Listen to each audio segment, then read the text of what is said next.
Dear friends, welcome to Think BRICS. On November 6 and 7, a special event, important event, happened here in Iran. It is called deBlock conference that will definitely leave its footprint in the future of international finance system and payment system in particular. I am glad to introduce my guest today, Mr. Pooria Asteraky. Welcome to Think BRICS. Thank you so much. It's a pleasure for me to stay here, to be here, to talk to you, to talk to your team. You did a very great job. First of all, congratulations. Congratulations. I appreciate that. Thanks for coming to deBlock. So let's start with the very beginning. What was on the grounds? Why you decided to organize this event, to organize deBlock? What was on the grounds? There were a few local, national, and international causes, and we just put all the causes together, mix it all, and came out with this new formula that we can have scientific, academic conference. It can be international, and next to the conference we can have a networking event. We can have also an international event. So we mix it up, the technology part and academia, the business side and the government side, and the common elements of all these three we just created, developed deBlock based on the common elements of these three.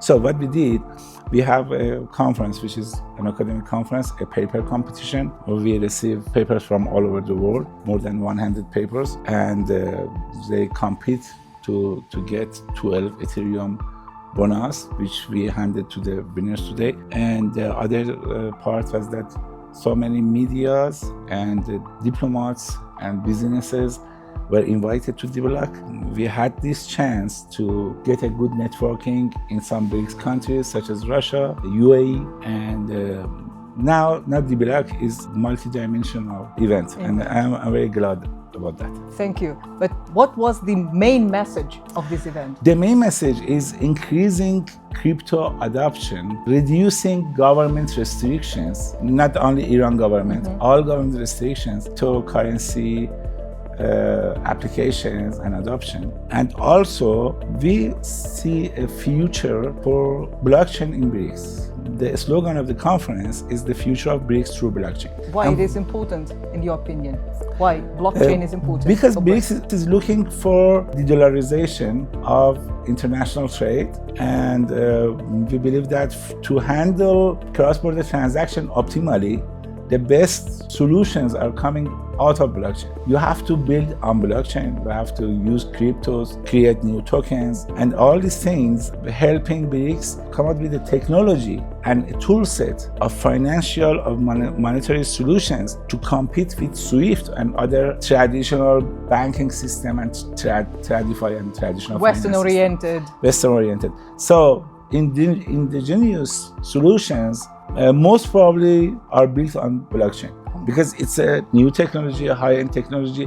That's why no one goes back and creates something with technology of 50 years back, like SWIFT.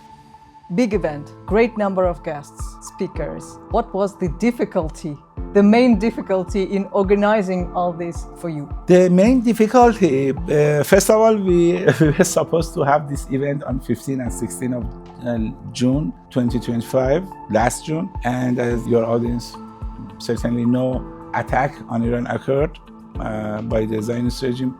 So that was a difficulty. But aside the war, the main difficulty was to orchestrate governments, academia, and businesses because they have a lot of conflict of interest. And to convince businesses to finance an academic event which has no business application or marketing use for them, and to convince governments to support this and participate in this, while different parts of governments may not be very friendly with crypto in general, not only in Iran, in other countries. Same. To orchestrate this coordination between three different bodies in many countries, that was the main challenge. However, I enjoyed this challenge, and I guess in general, especially in Iran and in some other countries, BRICS countries such as Brazil, such as India, the participation of governments was very encouraging. we never faced a closed door. So,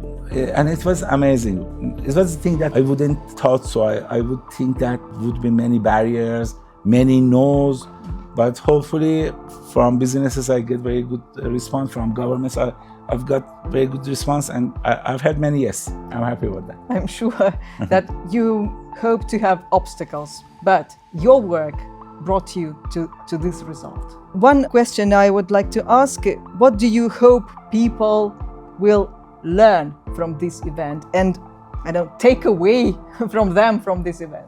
Maybe people learn to compromise of some of their interests and to live and work and develop in a harmonious, because I've seen that businesses compromise to help science. Scientists compromise because it's a multidisciplinary subject, yes, the blockchain technology. And I know that it's not easy for law researcher or economic researcher to shift and do research on blockchain. And because it's some areas is technical and it's different than what he used to and what he learned already in universities or in colleges.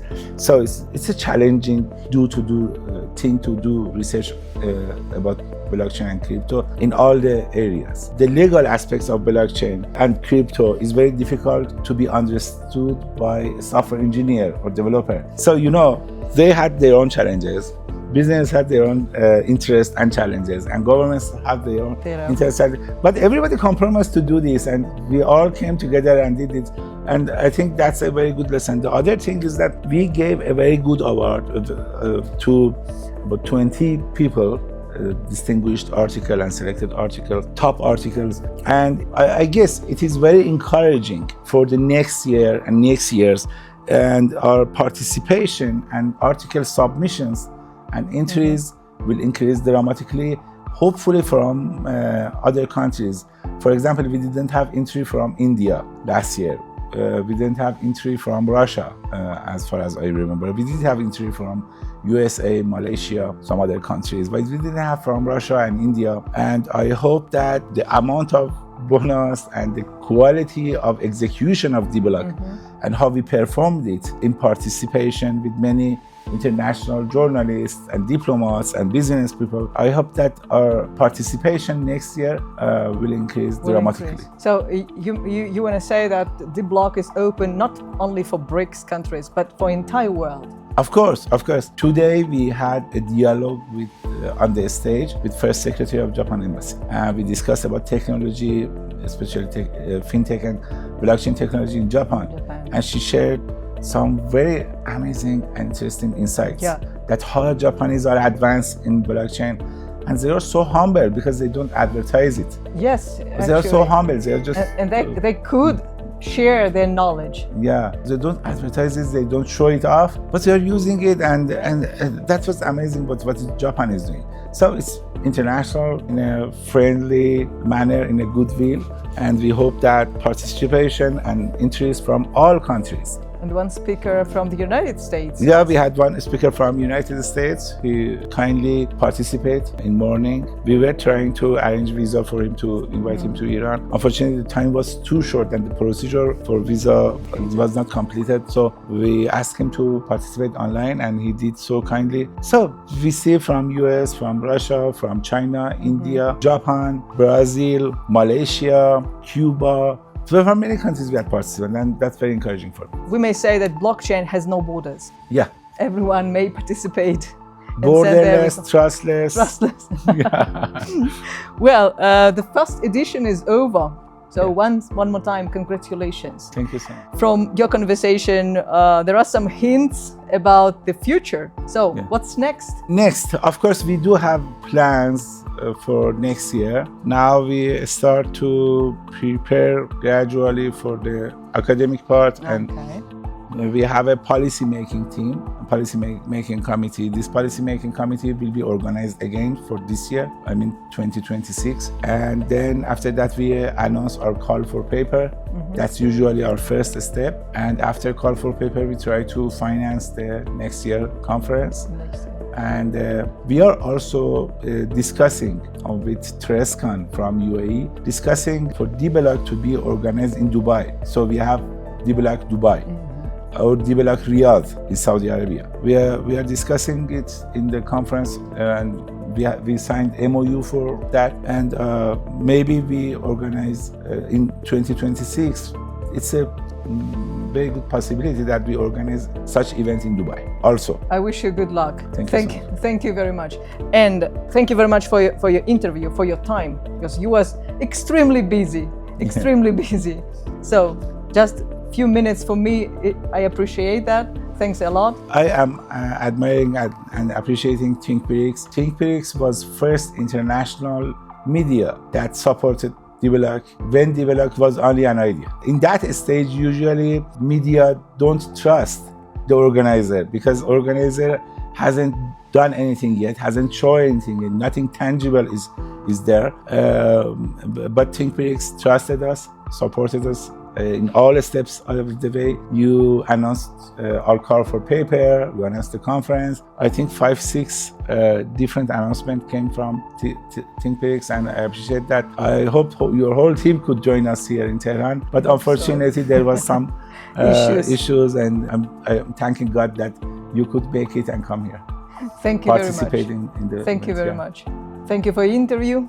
Subscribe to Think BRICS. It was a pleasure for me to stay here. It was a pleasure to visit Tehran for me for the first time, and I expect it was the first but not the last time, and we will visit the capital city of Iran more frequently. Thank you for the organization. It was great. Thank you.